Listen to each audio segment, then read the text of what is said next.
Assalomu alaykum, hurmatli No'qat Qarji Motor kanali qatnashchilari. Bugungi kunga 16 fevral 2023-yil biz ertadan kurslar ko'rsatgan ekanlik. Like bosib kommentariy yozib qo'yinglar, hurmatli tuganlar. Rubl tushib ketdi. Zoz birinchi Kapital Bankka kelib, Kapital Bankning oldidan ko'rsatasiz sizlarga. Bizdan olsa like bosib kommentariy yozib qo'yinglar. Buni Kapital Bankda 87 so'm 32 tiyin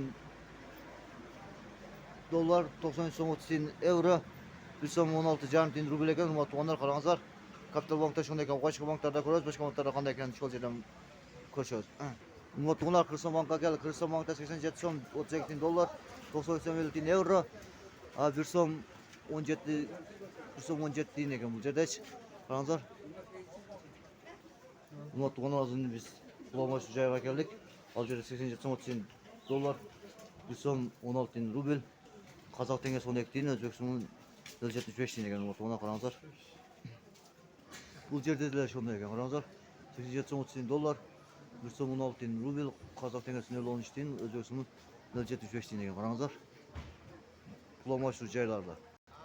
Ekoslam Bankka keldi. Ekoslam Bankda 87 so'm 25 tiyin dollar, 90 so'm 50 tiyin euro, 1 so'm 17 tiyin rubl ekan. Hurmatli tuganlar, qarangizlar. Ekoslam Bankda şunday ekan. Bu yerda nima bilan optimum 1 deyil ekan, qarangizlar. Kurslar 1,16,5 ekan bu yerda rubl.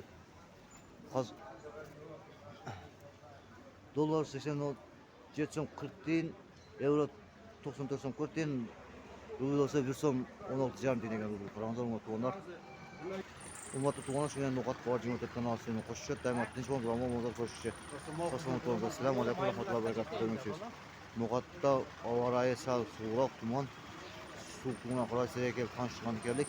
Buni olsa like bosib kommentariy yozing. Assalomu alaykum va rahmatullohi va barakatuh.